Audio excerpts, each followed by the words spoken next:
ബി.ജെ.പിയുടെ ഹിന്ദുത്വ മുദ്രാവാക്യങ്ങൾ പഴയ പോലെ ബലം കാണുന്നില്ല എന്ന നിലയിലേക്കാണ് ദേശീയ തലത്തിൽ കാര്യങ്ങൾ പോകുന്നത്. തൊഴിൽ, വിദ്യാഭ്യാസം തുടങ്ങിയ ഏറ്റവും ബേസിക്കായ കാര്യങ്ങളിലുണ്ടായ പ്രശ്നങ്ങൾ പരിഹരിക്കാൻ ഹിന്ദുത്വ തീവ്രദേശീയതാ വാദങ്ങൾക്ക് കഴിയുന്നില്ല. എന്താണ് യഥാർത്ഥത്തിൽ നമ്മുടെ രാജ്യത്ത് സംഭവിക്കുന്നത്? ഹിന്ദുത്വ രാഷ്ട്രീയം നേരിടുന്ന പ്രതിസന്ധി എന്താണ്? ഈ സാഹചര്യത്തെ രാഷ്ട്രീയമായി കോൺഗ്രസിന് കൈകാര്യം ചെയ്യാൻ കഴിയുന്നുണ്ടോ? കോക്രോച്ച് ജനതാ പാർട്ടി യുവാക്കൾക്കിടയിൽ ചർച്ചയാകുന്നത് എന്തുകൊണ്ടാണ്? ഈ വിഷയങ്ങളെല്ലാം ഈ വീഡിയോയിൽ വിശദമായി പരിശോധിക്കാം. ഇന്ത്യൻ രാഷ്ട്രീയത്തിന്റെ കഴിഞ്ഞ ഒരു ദശാബ്ദത്തെ പരിശോധിച്ചാൽ ഒരു കാര്യം വ്യക്തമാണ്. 2014 അധികാരത്തിലെത്തിയ ശേഷം പ്രധാനമന്ത്രി നരേന്ദ്രമോദിയും ബി.ജെ.പിയും ദേശീയ രാഷ്ട്രീയത്തിന്റെ പര്യായമായി തന്നെ മാറി. അഴിമതി വിരുദ്ധത, വികസനം, ശക്തമായ നേതൃത്വം, ദേശീയ സുരക്ഷ എന്നൊക്കെയുള്ള ആകർഷണീയമായ മുദ്രാവാക്യങ്ങൾ ഉയർത്തിക്കൊണ്ട് ഹിന്ദുത്വയുടെ അടിത്തറയിലാണ് ബി.ജെ.പി രാഷ്ട്രീയ വിജയം നേടിയത്. എന്നാൽ 2024 ലോക്സഭാ തെരഞ്ഞെടുപ്പിൽ ചില മാറ്റത്തിന്റെ സൂചനകൾ ഉണ്ടായി. 2024 ലോക്സഭാ തെരഞ്ഞെടുപ്പിൽ ബി.ജെ.പി ഏറ്റവും വലിയ ഒറ്റകക്ഷിയായി തുടർന്നെങ്കിലും 2019 പോലെ ഒറ്റയ്ക്ക് ഭൂരിപക്ഷം നേടാൻ സാധിച്ചില്ല. സഖ്യകക്ഷികളുടെ പിന്തുണയോടെയാണ് സർക്കാർ രൂപീകരിക്കേണ്ടി വന്നത്. ഇത് ബി.ജെ.പിയുടെ തകർച്ച എന്ന നിലയിൽ വിശേഷിപ്പിക്കാൻ കഴിയില്ലെങ്കിലും കഴിഞ്ഞ 10 വർഷമായി ഉപയോഗിച്ച രാഷ്ട്രീയ ഫോർമുലയ്ക്ക് പുതിയ വെല്ലുവിളികൾ ഉയരുന്നുണ്ടെന്നതിന്റെ സൂചന തന്നെയായിരുന്നു. ദേശീയ സുരക്ഷയും ഹിന്ദുത്വവും എപ്പോഴും ബി.ജെ.പിയുടെ രാഷ്ട്രീയ വിജയത്തിന്റെ പ്രധാന ഘടകങ്ങളായിരുന്നു. പുൽവാമ, ബാലാക്കോട്ട് സംഭവങ്ങളും ആർട്ടിക്കിൾ 370 റദ്ദാക്കലും അയോധ്യയിലെ രാമക്ഷേത്ര നിർമ്മാണവും ബി.ജെ.പിക്ക് വലിയ രാഷ്ട്രീയ നേട്ടങ്ങൾ സമ്മാനിച്ചു. പ്രത്യേകിച്ച് രാമക്ഷേത്രം ബി.ജെ.പിയുടെ ദീർഘകാല രാഷ്ട്രീയ അജണ്ടയുടെ ഏറ്റവും വലിയ പ്രതീകാത്മക വിജയമായി അവതരിപ്പിക്കപ്പെട്ടു. എന്നാൽ രാമക്ഷേത്രത്തിന്റെ ഉദ്ഘാടനത്തിന് മാസങ്ങൾക്ക് ശേഷം നടന്ന ലോക്സഭാ തെരഞ്ഞെടുപ്പിൽ അയോധ്യ ഉൾപ്പെടുന്ന ഫൈസാബാദ് മണ്ഡലത്തിൽ ബി.ജെ.പി പരാജയപ്പെട്ടത് രാജ്യവ്യാപകമായി ശ്രദ്ധിക്കപ്പെട്ടു.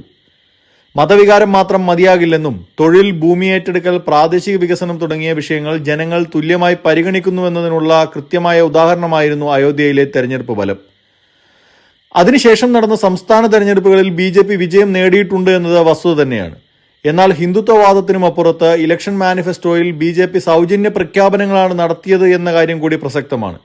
അതിന്റെ കൂടി ബലത്തിലാണ് ഇവിടങ്ങളിൽ ബി.ജെ.പി ജയിച്ചു കയറിയത് എന്നതാണ് വസ്തുത. പശ്ചിമേഷ്യൻ പ്രശ്നം മൂലം രൂപപ്പെട്ട പ്രതിസന്ധിയിലേക്ക് കൂടി എത്തി നിൽക്കുമ്പോൾ തൊഴിലില്ലായ്മയടക്കമുള്ള തീവ്രമായ പ്രശ്നങ്ങളിലേക്ക് രാഷ്ട്രീയ ചർച്ചകൾ എത്തി നിൽക്കുകയാണ്. ഓരോ വർഷവും ലക്ഷക്കണക്കിന് ബിരുദധാരികൾ ജോബ് മാർക്കറ്റിലേക്ക് എത്തുമ്പോൾ ആവശ്യത്തിന് തൊഴിലവസരങ്ങൾ സൃഷ്ടിക്കപ്പെടുന്നില്ലെന്നത് യാഥാർത്ഥ്യമാണ്. കൊട്ടിഘോഷിക്കപ്പെട്ട സ്റ്റാർട്ടപ്പുകളിൽ ഭൂരിഭാഗവും അടച്ചുപൂട്ടി. AI പ്രതിസന്ധി അടക്കമുള്ള കാരണങ്ങളാൽ ഇന്ത്യൻ IT രംഗത്തടക്കം കൂട്ട പിരിച്ചുവിടലുകൾ നടക്കുകയാണ്. വർഷങ്ങളോളം പഠനം നടത്തി ബാങ്ക് ലോണൊക്കെ എടുത്ത് ഉന്നത വിദ്യാഭ്യാസം പൂർത്തിയാക്കി വരുന്ന യുവാക്കൾക്ക് തീവ്രദേശീയതയും ഹിന്ദുത്വ രാഷ്ട്രീയവും ഒന്നും പ്രധാനപ്പെട്ട വിഷയങ്ങളല്ല. ഒരു ജോലി കിട്ടാത്ത അവസ്ഥയിൽ ഉപജീവന പ്രശ്നങ്ങളാണ് ഈ യുവാക്കളെ ബാധിക്കുന്ന വിഷയങ്ങൾ. മതവാദം കൊണ്ട് ജോലിയും അന്തസ്സുമുള്ള ജീവിതവും പാർപ്പിടവും 3 നേരം ഭക്ഷണവും ലഭിക്കില്ല.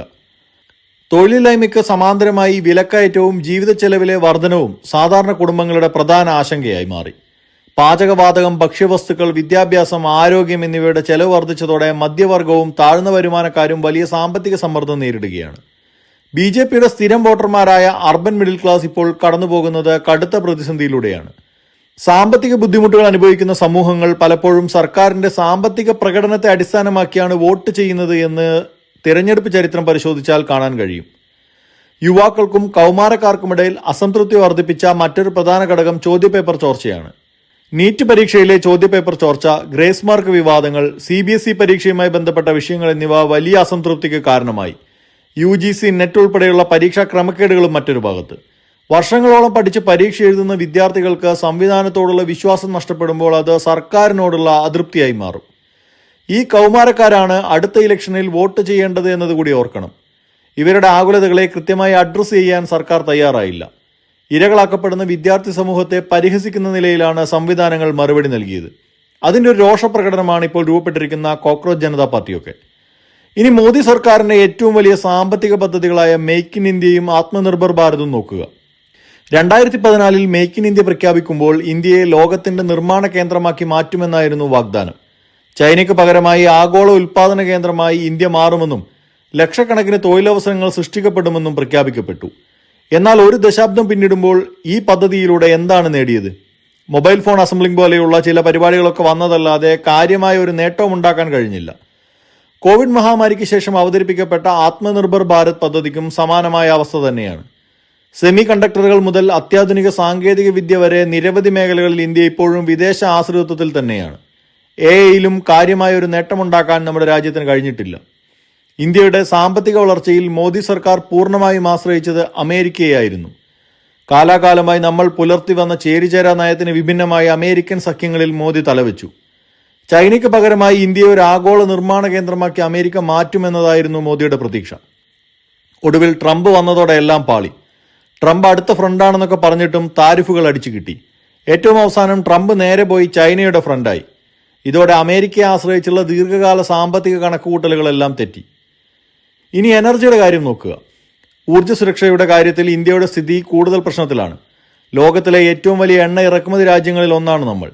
അതുകൊണ്ട് തന്നെ പശ്ചിമേഷ്യയിലെ ഓരോ സംഘർഷവും ഇന്ത്യയുടെ സമ്പദ് വ്യവസ്ഥയെ നേരിട്ട് ബാധിക്കുകയാണ്. അമേരിക്ക പറയുന്നത് പോലെ തീരുമാനമെടുത്ത് കുറഞ്ഞ ചെലവിൽ ലഭിച്ചിരുന്ന റഷ്യൻ ക്രൂഡിന്റെ കാര്യത്തിലും ഒരു തീരുമാനമാക്കി. ഹോർമൂസ് കടലിടുക്കിലെ പ്രശ്നം ഇപ്പോൾ കാര്യങ്ങളെ കൂടുതൽ വഷളാക്കിയിരിക്കുകയാണ്. ഇന്ധനവില വർദ്ധിക്കുന്നു, ഗതാഗത ചെലവ് ഉയരുന്നു, വിലക്കയറ്റം ശക്തമാകുന്നു. ഇറാൻ അമേരിക്ക പ്രശ്നം നീണ്ടുപോയാൽ കടുത്ത പ്രതിസന്ധിയിലേക്കാണ് നമ്മുടെ രാജ്യം നീങ്ങുക. ഈ സാഹചര്യത്തിലാണ് രാഷ്ട്രീയ ചർച്ചകൾ മാറുന്നത്. തീവ്ര ദേശീയതയും ഹിന്ദുത്വവും പറയുമ്പോൾ യുവജനങ്ങൾ ചോദിക്കുന്നത് ജോലിയെക്കുറിച്ചാണ്. വിദ്യാർത്ഥികൾ ചോദിക്കുന്നത് പരീക്ഷാ സംവിധാനത്തിന്റെ വിശ്വാസ്യതയെക്കുറിച്ചാണ്. കുടുംബങ്ങൾ ആശങ്കപ്പെടുന്നത് വിലക്കയറ്റത്തെക്കുറിച്ചാണ്. വ്യവസായികൾ ആശങ്കപ്പെടുന്നത് നിക്ഷേപത്തെയും വിപണി വളർച്ചയെയും കുറിച്ചാണ്. നമ്മുടെ തെരഞ്ഞെടുപ്പുകളുടെ ചരിത്രം പരിശോധിച്ചാൽ ഒരു കാര്യം വ്യക്തമാണ്. മതവും ജാതിയും ഒക്കെ തിരഞ്ഞെടുപ്പുകളിൽ വലിയ സ്വാധീനം ചെലുത്തുമെങ്കിലും സാമ്പത്തിക യാഥാർത്ഥ്യങ്ങൾ ഉൾപ്പെടെയുള്ള അടിസ്ഥാന രാഷ്ട്രീയ പ്രശ്നങ്ങൾ വലിയ തെരഞ്ഞെടുപ്പ് വിഷയമായി പലപ്പോഴും മാറാറുണ്ട്. 1977 അടിയന്തരാവസ്ഥയ്ക്കെതിരായ പ്രതികരണവും 1989 അഴിമതി വിരുദ്ധ വികാരവും 2004 ഇന്ത്യ ഷൈനിങ് പ്രചാരണത്തെ മറികടന്ന സാമ്പത്തിക അസംതൃപ്തിയും അതിന് ഉദാഹരണങ്ങളാണ്. ഇന്നും സമാനമായ ഒരു രാഷ്ട്രീയ പരിവർത്തനത്തിന്റെ സൂചനകൾ കാണുന്നുണ്ട്. എന്നാൽ ഇതിന് മുതലെടുക്കാൻ കഴിയാത്ത ഒരു പ്രതിപക്ഷ സംവിധാനം ആശങ്കയുണ്ടാക്കുന്നുണ്ട്. മോദി ഇപ്പോഴും രാജ്യത്തെ ഏറ്റവും ജനപ്രീതിയുള്ള നേതാക്കളിൽ ഒരാളാണ്. BJP രാജ്യത്തെ ഏറ്റവും വലിയ രാഷ്ട്രീയ പാർട്ടിയുമാണ്. അതിനാൽ ഹിന്ദുത്വ രാഷ്ട്രീയം അവസാനിച്ചുവെന്നോ BJP തകർച്ചയുടെ വക്കിലാണെന്നോ പറയാനാവില്ല. അതിന്റെ പ്രധാന കാരണം ദുർബലമായ പ്രതിപക്ഷം തന്നെയാണ്. വോട്ട് ചോരി മുതൽ നീറ്റ് പരീക്ഷാ വിഷയത്തിൽ വരെ പത്രസമ്മേളനത്തിലും സോഷ്യൽ മീഡിയ പ്രതികരണത്തിനും അപ്പുറത്ത് ഒന്നും ചെയ്യാൻ കഴിയാതിരുന്ന ദുർബലനായ രാഹുൽ ഗാന്ധിയെയും കോൺഗ്രസിനെയും വിശ്വസിക്കാൻ ജനത്തിന് കഴിയില്ല. ഇന്ത്യ സഖ്യത്തിലെ പ്രാദേശിക ശക്തികളെ ദുർബലമാക്കിക്കൊണ്ട് BJPയുടെ ജോലി എളുപ്പമാക്കുകയാണ് കോൺഗ്രസ് ചെയ്യുന്നത്. അതുകൊണ്ട് തന്നെ കോൺഗ്രസിന് ഒരു ബദലായി കാണാൻ യുവാക്കളൊന്നും തയ്യാറല്ല. അതുകൂടിയാണ് കോക്രോച്ച് ജനതാ പാർട്ടി പോലെയുള്ള സംഭവങ്ങൾ സൂചിപ്പിക്കുന്നത്. എന്തായാലും ഇന്ത്യയുടെ ഭാവി, നമ്മുടെ രാജ്യത്തിന്റെ രാഷ്ട്രീയ ഭാവി എന്താകുമെന്ന് കാത്തിരുന്ന് തന്നെ കാണാം.